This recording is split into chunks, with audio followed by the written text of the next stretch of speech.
જે વ્યક્તિએ સત્તાના ગલીઓમાં તર્કને હથિયાર અને અર્થશાસ્ત્રને પડકાર બનાવ્યો, તેની કહાની અહીંથી શરૂ થાય છે.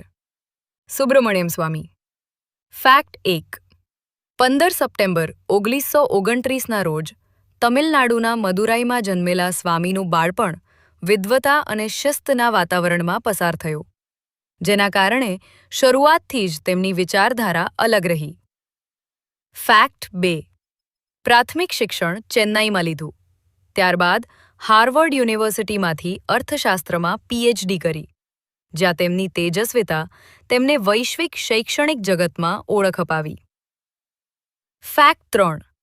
અભ્યાસ પૂર્ણ કર્યા બાદ તેઓ હાર્વર્ડમાં જ પ્રોફેસર બન્યા, જે કોઈ ભારતીય માટે દુર્લભ સિદ્ધિ હતી, અને ત્યાંથી તેમનો બૌદ્ધિક દરજ્જો સ્થાપિત થયો.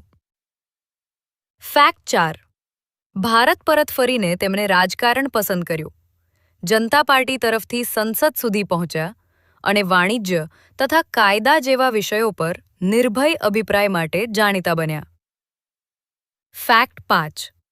મંત્રી ન હોવા છતાં તેમણે અદાલતો અને લેખોના માધ્યમથી સત્તાને પ્રશ્ન કર્યા અને અનેક મોટા મુદ્દાઓને જનચર્ચામાં લાવ્યા.